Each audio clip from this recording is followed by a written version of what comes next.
आपके पास सजन यहाँ पे आपको कुछ सप्लीमेंट्री एग्जांपल्स हैं, ठीक है। सप्लीमेंट्री एग्जांपल्स कौन कौन से, पहले तो हम उसको डिस्कस कर लेते हैं, ठीक है। स्क्रीन विजिबल आप लोग के पास हो गई है, मैनुअल शेयर किया हुआ है मैंने, ठीक है। अब आपके पास यहाँ पे कुछ सप्लीमेंट्री एग्जांपल्स हैं। इन सप्लीमेंट एग्जांपल्स में बेसिकली आपने देखना क्या है कि इनके आउटपुट किस तरीके से हमारे पास बन के आ रहे होंगे, या इनके आउटपुट जो है वो किस तरह से होंगे, ठीक है।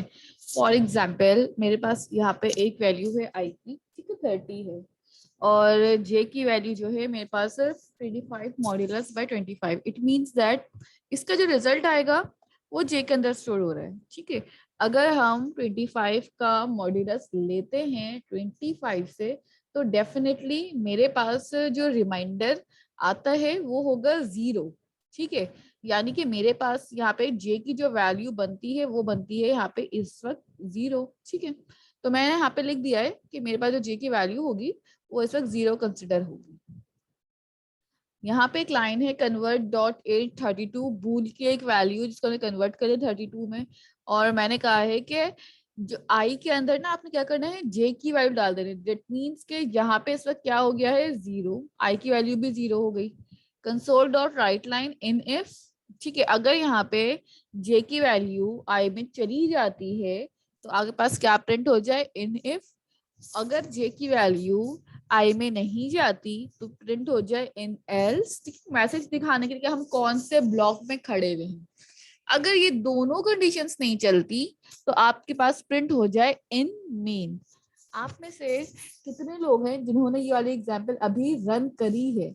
मुझे इसको रन करके आउटपुट आप लोग बताएंगे। सप्लीमेंट्री एग्जांपल है, ठीक है। अहमद बताएं आउटपुट क्या आ रहा है इसका।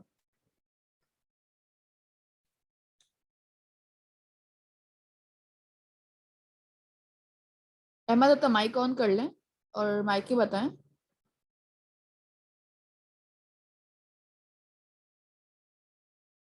माइक ऑन कर सकते हैं, नहीं आपका माइक अनम्यूट है। इन हाँ, मिस हो गया, इन एल्स और इन मेन आ रहा है।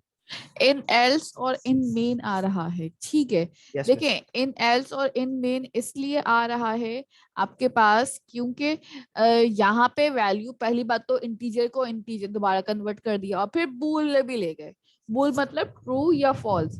जब बूल की बात होती है कंडीशंस की तो डेफिनेटली या तो वो लॉजिकल ऑपरेटर्स देखता है या रिलेशनल ऑपरेटर्स देख रहा होता है, ठीक है। तो यहाँ पे इन दोनों ऑपरेटर्स में से कोई भी काम नहीं हो रहा था, तो वो इफ के पास जाने के बजाय वो कहाँ चला गया, इन एल्स पे, और लास्ट में इन मेन्स के अंदर आ गया। तो आप जब आउटपुट स्क्रीन पे आप बॉक्स में आई तो आप लिख देंगे इन एल्स और स्क्रीन लिख देंगे इन मेन, ठीक है। अपने पास मैनुअल्स के अंदर जितने भी आपके पास सप्लीमेंट्री एग्जांपल्स हैं आपके पास वो सॉल्व होनी चाहिए, ठीक है। अगर वो सॉल्व नहीं है तो फिर आपकी प्रैक्टिस नहीं होगी अच्छी, ठीक है। वो आपके पास सप्लीमेंट्री दी ही इसीलिए जाती है ताकि आप अपने पास अच्छी प्रैक्टिस कर लें, अच्छे से उसको मेंटेन करें, ठीक है। नेक्स्ट इसी तरीके से और भी एग्जांपल्स आपके पास अवेलेबल हैं। यहाँ पे एक आपके पास आ गई है ये वाली 5.9 5.10, ये दोनों एग्जांपल्स सप्लीमेंट्री है, ठीक है। ये आप अपने पास परफॉर्म करके देखिएगा कि इसका आउटपुट क्या बन रहा है। इसको रन करने में, इसकी लॉजिक में कोई प्रॉब्लम आए, कुछ समझने आए तो डेफिनेटली आप मुझसे पूछिएगा। लेकिन आप लोगों के लिए बेस्ट ये है कि आप लोग जब सप्लीमेंट्री सॉल्व करें तो बगैर रन करे सॉल्व करें। पेपर पे सोचें, रन देख के कोड को बना के लॉजिक चला के पेपर के ऊपर कि क्या इसका आउटपुट बन सकता है, क्या इसका आउटपुट मेरे पास आ सकता है, ठीक है। नेक्स्ट क्वेश्चन हमारे पास यहाँ पे आ जाता है, ये वाला भी वैसे ही होगा, सप्लीमेंट्री है। इसमें प्री इंक्रीमेंट और पोस्ट इंक्रीमेंट वाली चीजें आ रही है बूलियन के अंदर, तो आप उसको भी देखिएगा। हमारे पास पहला क्वेश्चन है यहाँ पे, any year is input through the keyboard, write a program to determine whether the year is a leap year और नॉट, ठीक है। आपने एक ऐसा प्रोग्राम क्रिएट करना है जिसमें मैं यूजर से इनपुट लूंगी कोई भी ईयर। फॉर एग्जाम्पल मैंने ले लिया 2004, ठीक है, 2004। अब जैसे ही मैं 2004 एंटर करूंगी तो मुझे ये चेक करने की जरूरत है क्या 2004 लीप ईयर था या नहीं था, ठीक है। अगर वो होगा तो लिखा हुआ आ जाएगा the year is leap, by the way 2004 आपके पास लीप ईयर है, ठीक है, तो आपने यहाँ पे देखना होता है कि आपके पास ये लीप ईयर है या नहीं है, या आपके पास जो भी कंडीशन आ रही है वहां से अपना कैमरा ऑफ कर दें। ठीक है, आपके पास जो ईयर है 2004, अगर 2005 एंटर कर दूं मैं, तो फिर आपके पास लिखा हुआ देना चाहिए the year is not a leap year. ठीक है, सेम एज इट इज आपके पास जो भी ईयर, देखिए लीप ईयर जो है ना आपके पास हर 4 इयर्स के बाद जो आपके पास आ रहा होता है, 4 साल के बाद जो ईयर आएगा उसमें फेब के मंथ में 29 डेज हो रहे होते हैं। ठीक है, that is called leap year. तो आपने ये चेक करना है कि जो भी मैं ईयर इंटर करूं कीबोर्ड से, क्या वो लीप ईयर है या नहीं है। पहला काम आपने ये करना है। ठीक है, दूसरा सवाल अच्छा लीप ईयर की ना बहुत सारी कंडीशंस हैं। कुछ लोग मॉड्यूलस बाय 4 कर भी कर लेके निकाल रहे होते हैं, कुछ लोग जो हैं वो अपने पास मॉड्यूलस 100 या डिवाइडेड बाय 104 इस तरह से करके भी निकाल रहे होते हैं। ठीक है, तो मल्टीपल कंडीशंस है हमारे पास। सिर्फ आपने जो आज की लैब में चीजें पढ़ी हैं इफ और एल्स, ठीक है, आपने सिर्फ इफ और एल्स ही यूज करना है इसके अंदर, और कोई तीसरी चीज आपने इस्तेमाल करने की जरूरत नहीं है। आपने ऑपरेटर्स पढ़े हैं आज, आपने इफ एल्स पढ़ा है आज, आप सिर्फ उन्हीं कंडीशंस को यूज करते हुए काम करेंगे। ठीक है, इसके बाद आपके पास नेक्स्ट क्वेश्चन है। हाँ जी अहमद पूछिए। मिस मॉड्यूलस यूज कर सकते हैं ना बिल्कुल रिमाइंडर मॉड्यूलस वाला? अलाउ है आपके पास, ओके मॉड्यूलस मिस। से ही करना है ये वाला क्वेश्चन। अच्छा मिस, ऊपर की जो दो सप्लीमेंट्री एक्सरसाइज हैं उसमें सेकंड और थर्ड में दोनों में एरर आ रहा है। दोनों में एरर आ रहा है, किस जगह पे एरर आ रहा है अपनी स्क्रीन शेयर करके मुझे जरा दिखाइए। अपनी स्क्रीन ऑफ मिस करती ब्रेक हूँ। में 5.9 एग्जाम्पल में ब्रेक में मसला आ रहा है। कह रहा है कि ब्रेक में आपने क्लोजिंग लूप नहीं दी। दिखाए मुझे, कोई भी एक स्क्रीन शेयर कर दें आप दोनों में से। अहमद कर दें। ठीक है, हम अपनी स्क्रीन शेयर करें, लेट मी चेक।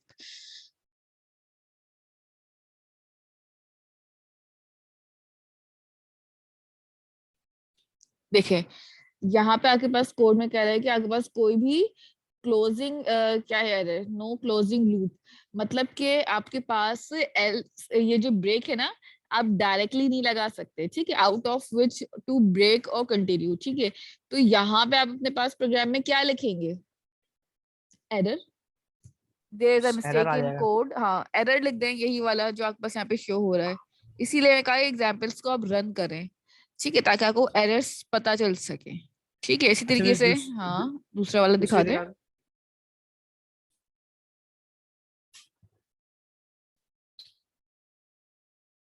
अनकमेंट करें। हाँ ठीक है। अच्छा ए, अच्छा आपकी इसमें मिस्टेक है, आप जाए ऊपर जरा इंट ए इक्वल टू 1 जहाँ लिखा है ना आपने, या माइनस और इक्वल टू एक साथ कर दें। ए इक्वल टू -1 लिखा हुआ है। एक मिनट मुझे एग्जांपल चेक करने दे, मैंने देखनी है मुझे एक चीज उसमें। मिस उन्होंने वैल्यू -1 दी है। वैल्यू ही -1 दी है, ये वाला ठीक है। एग्जांपल हो गया। हाँ तो ठीक है, कमेंट कर दें तो -1 तो ले सकते हैं ना, आपके पास ऊपर भी ए इनिशियलाइज हुआ तो उसको आप पहले कमेंट कर दें, ऊपर भी ए है आपके पास। ठीक है, यहाँ पे प्लस प्लस ए पे क्यों आ रहा है, प्लस प्लस ए पे तो नहीं बनता, plus plus a equal to तो नहीं होगा। इस हाँ बीच में सही है, सिर्फ उन्होंने ठीक एक है एक ठीक है, इक्वल टू दिया हुआ है, तो यहाँ पर इधर एग्जैक्टली। इधर आ रहा है। तो ये यहाँ पर डेफिनेटली दो ये होने गलत हो चाहिए थे। जाएगा। हाँ आपके पास इफ है ना, इफ में कभी भी आप सिंगल इक्वल टू नहीं लगा सकते, ये आप याद रखिएगा यस। हमेशा। तो ये आपके पास यहाँ पे मिस्टेक है, तो आप इसमें लिख दें, आप भी एरर आपके पास इसको होवर करें रखें, एरर के ऊपर आपके पास बता रहा होगा किस चीज का एरर है। Left hand side of an assignment must be a variable. ठीक है, आप इस तरह ओके से मिस। यही एरर लिख दें, या फिर अपनी वर्डिंग में there should be two equals to in if condition. ठीक है, या फिर आप ये भी लिख सकते हैं double equals two is missing in if condition. ठीक है, तो इस तरह से आप अपनी मर्जी से वर्डिंग अपनी आसान करके जो आपको सही लग रहा है आप वो भी लिख सकते हैं। ठीक है, तो सप्लीमेंट्री प्रॉब्लम इसीलिए है कि अगर उसको आप देखें चला चला के कि कहाँ पे क्या प्रॉब्लम्स आपके पास आ रही हैं, कहाँ पे क्या प्रॉब्लम्स आप फेस कर सकते हैं। ठीक है, इसलिए एग्जाम्पल्स दी थी मैं आपको करने के लिए। अच्छा है आपने भी कर ली ताकि और स्टूडेंट्स को भी पता चल रहा होगा क्या उनकी मिस्टेक्स हो सकती हैं इसमें। ठीक है, वापस आते हैं अब मैनुअल पे, अपनी स्क्रीन ऑफ कर लीजिएगा। Now what we have next. अच्छा हमारे पास एक ट्राइंगल है, write a program to check our triangle is valid और नॉट। देखें बहुत आसान सी लॉजिक है और बहुत आसान सवाल है ये ट्राइंगल का। इसमें आपने यूजर से 3 एंगल जाएंगे, 3 साइड्स। हमारे हम जब ट्राइंगल की बात करते हैं तो हमारे पास ट्राइंगल कैसा होता है, लाइक कुछ इस टाइप का, एक ये हो गया साइड और कुछ इस टाइप का, ठीक है। और लास्ट में क्या पूछता है, देखिए मेरे पास ना, अब आपको इसकी मैं लॉजिक समझा रही हूँ, अगर आपको थोड़ी सी भी हिंट होगी तो डेफिनेटली आप आराम से कर लेंगे। ये एक साइड है जिसके अंदर मैंने इनपुट ले लिया, enter a number for first side, एक वेरिएबल में स्टोर कर लिया। ये आपने सेकंड वेरिएबल में स्टोर कर लिया, enter second side of triangle, enter third side of triangle. 3 variable में 3 वैल्यूज को आपने ले लिया इनपुट।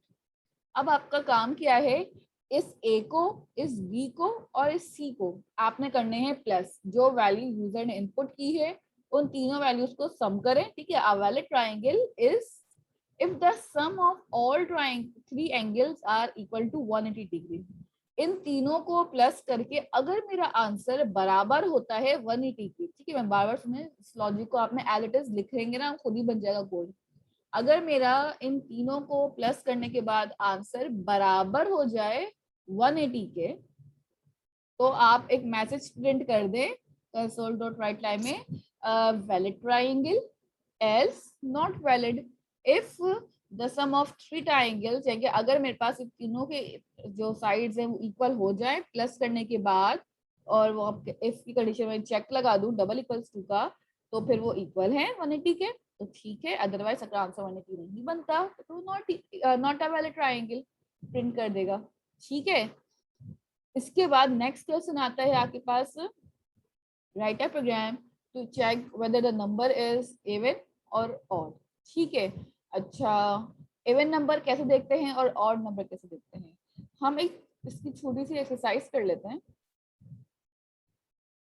यहाँ पे मेरे पास लेट सपोज मुझे जब भी ना डिवीजन करनी होती है, तो हर लॉजिक है बेसिकली ये, हर वो नंबर जो मैं 2 से डिवाइड कर सकूं, ठीक है। इस तरह से अगर हम कुछ बना लें, लिख लेते हैं इसके अंदर कुछ चीजें ताकि आपके पास थोड़ा क्लियर हो जाए। लेट सपोज हमारे पास 2 है और मैं इसके अंदर रख रही हूँ 48 कुछ समथिंग, तो और इसको हम डिवाइड कर लें, ठीक है। लेट 2 डिवाइड करके आएगा 2 का 4 और यहाँ पे क्या आ जाएगा 2 4 8, ठीक है। तो 24 जा 48 बनता है बेसिकली। अब मेरे पास 48 आ गया, रिमाइंडर क्या बचा मेरे पास यहाँ पे 0। हर वो नंबर जो 2 से डिवाइड हो और रिमाइंडर उसका आए 0, ठीक है। आई रिपीट, हर वो नंबर जो 2 से डिवाइड हो और रिमाइंडर आए 0, वो नंबर मेरे पास क्या होता है, इवन नंबर, ठीक है। लगभग ऐसा हर वो नंबर जो 2 से डिवाइड हो जाए और रिमाइंडर में वो मेरे पास 0 शो करे, दैट इज कॉल्ड और इवन नंबर। अब अगर हम यहाँ पे बात करते हैं इवन नंबर्स की ना, तो अब देखें लॉजिक क्या बनेगी। फॉर एग्जाम्पल मैंने ले लिया है नंबर कोई भी, ठीक है। लेट सपोज ये मेरा एक नंबर है जो यूजर ने डाला है 48, तो मैं अपने पास कंडीशन कैसे बनाऊंगी, यहाँ पे मैं लिख के बता रही हूँ, छोटी सी ये इफ के अंदर लगाइएगा आप खुद से। इफ, ठीक है, अगर मेरे पास ए जो है मैं उसको मॉड्यूलस करूं किससे, 2 से, ठीक है। अगर मैं ए का रिमाइंडर लूं 2 से, ठीक है, कोई भी नंबर हो सकता है ए में 45 46 100 10 10 एनीथिंग, जो भी यूजर इनपुट करे, और उसका रिमाइंडर किसके बराबर हो जाए, 0 के, ठीक है। तो आपका नंबर क्या होगा, इवन, वरना वो नंबर आपका एल्स में जाएगा और क्या हो जाएगा वो ऑड। समझ में आया कि आपने ये इस कंडीशन को इसके अंदर सेट करना है खाली, बस पूरा कोड तो पता चल ही गया है, आपके बता ही नहीं कोड में कुछ कहने के लिए। समझ आ रहा है लगभग सब, कोई सवाल किसी और का? मैम ये वाला तो समझ आ गया, लेकिन जो क्वेश्चन नंबर 1 है जिसमें ईयर क्या है मैम, उसमें अब कोई से भी साल हो सकता है, देखें अगर आपको ये लेकिन इवन वाला उस नंबर, साल में ना मॉडुलस के साथ किस तरह पे लीप ईयर हमारा आ सकता है। आपको मैंने एक कंडीशन, अभी अगर आपने मेरा इवन लीप वाला ईयर समझ वाला लिया हो ना, गया, इवन ऑड वाला हो गया। ठीक है, आप ट्रायंगल वाला करो। मैं अल्लाह बख्श को जवाब दे दूं पहले, फिर सवाल करिएगा नेक्स्ट, ठीक है। देखिए अल्लाह बख्श, आपके पास अभी आपको इवन का समझ में आ गया ना। इवन नंबर वो नंबर होते हैं जो 2 से डिवाइड हो, जो 2 से मॉड्यूलस पे 0 आंसर दे, ठीक है।